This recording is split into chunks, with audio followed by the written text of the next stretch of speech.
Hello friends, welcome to my channel. स्वागत है आप सबों का इस वक्त की लेटेस्ट अपडेट में। दोस्तों, मैंने इससे पूर्व में कई वीडियो डाला है वेतनमान की जंग को लेकर के, जिसमें समन्वय की बात मैंने किया है और समन्वय की बात मैंने जो अन्य संघ के प्रतिनिधि बोले हैं वो मैंने आपको बताया है।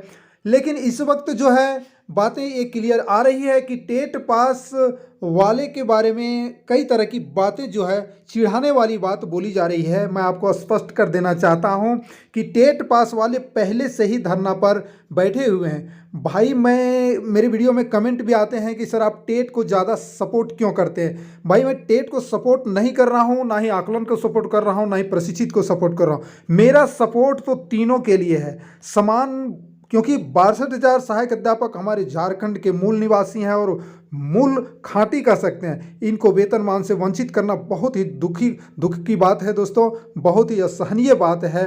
क्योंकि इस वक्त जो है विद्यालयों में मैंने देखा और अभी देख ही रहा हूं कि पढ़ाई का स्तर सहायक अध्यापकों की मनोदशा को देखते हुए ऐसा लग रहा है मानो अगर ये स्थिति रही तो आगे चल करके गवर्नमेंट स्कूल में अगर सहायक अध्यापकों को ज़बरदस्ती पढ़ाने के लिए बोला जाए तो वे पढ़ाएंगे, बट उनके अंदर की कितनी जागृति से वे पढ़ाएंगे, कितने उत्सुकता से पढ़ाएंगे, ये बात उन्हीं को पता चलेगा। अब रह गया मुख्य बात पर आते हैं कि टेट पास को लोग तरह तरह की बात बोलते हैं कि टेट पास वाले समन्वय समिति के लिए क्यों नहीं बोल रहे हैं। भाई, मैं आपको बता देना चाहता हूँ वे पूर्व से धरना में बैठे हैं, तो धरना में बैठे हैं तो आज जब अंतिम क्षण आ गया इसके बाद ही अन्य संघ वाले जो है कह रहे हैं कि समन्वय बनाएंगे।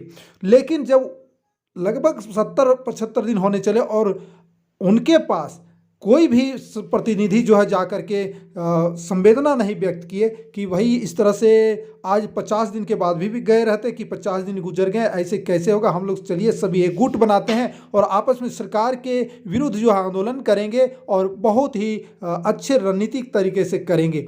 इससे एक क्या होता, पॉजिटिविटी उत्पन्न होती सभी के बीच में। लेकिन यहाँ तो कहीं कोई कुछ बोलता है, कहीं कोई प्रतिनिधि कुछ बोलता है, तो ये उचित नहीं है मेरे भाई, ये बिल्कुल उचित नहीं है। जो कि मैं आपको बता देना चाहता हूँ, टेट जो है अपने कर्म के भरोसे, कर्म के बल पर वे अपनी लड़ाई लड़ रहे हैं, ठीक है। वे झुकना नहीं चाह रहे हैं इसलिए क्योंकि वे टेट पास है और सवाल है कि वे पूर्व से ही धरना पर बैठे हुए हैं, ठीक है। तो वे इस वक्त समन्वय की बात नहीं करेंगे, लेकिन समन्वय वाले को ये सहानुभूति होनी चाहिए कि सब मिल करके वहाँ पर गए रहते, संवेदना किए रहते तो एक अलग बात होती। इस वक्त टेट पास वाले नहीं कुछ कह सकते हैं। तो इस पर जो है कुछ साथी जो है यहाँ पर कमेंट करते हैं, कुछ व्हाट्सएप पर तरह तरह की बातें जो है बोलते हैं कि टेट पास को कुछ नहीं मिलेगा।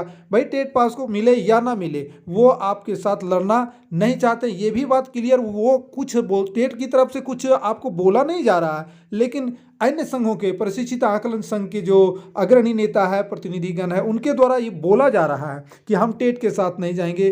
तो कोई कहता है कि टेट के साथ समन्वय बनाएगा तो हम किसी भी संघ में नहीं रहेंगे। भाई, ये सब बातें क्यों हो रही है? भाई, जब एक दूसरे में स्वार्थ की भावना उत्पन्न होती है ना, ईर्ष्या की भावना उत्पन्न होती है ना, तो ऐसी बातें होती है। टेट और आकलन चाहे प्रशिक्षित, किसी को जो है कम आंकना या किसी को छोटा समझना ये अनुकूल नहीं है। जो जिसकी योग्यता जैसा है उसको उस हिसाब से अधिकार मिल जाना चाहिए, सबसे बड़ी बात ये है। तो दोस्तों, इस वक्त मैं इतना ही बताना चाहता था कि टेट पास वाले को तरह तरह की बातें बोलते हैं कि टेट पास वाले कभी ऑफर नहीं करते हैं, कभी ये नहीं कहते हैं कि हम समन्वय बनाना चाहते हैं। आखिर ऐसा क्यों है? तो आखिर मैंने आपको कारण बता दिया दोस्तों, यही कारण है क्योंकि उनकी भी मान मर्यादा है, उनकी भी कुछ स्वाभिमानी है, जो स्वाभिमान को वो रखना चाहते हैं। और आगे अब कल की बैठक में ये निर्णय हो ही जाएगा कि कौन कौन से संघ में समन्वय बनता है। इस वक्त की इतना ही। जय हिंद, वंदे मातरम।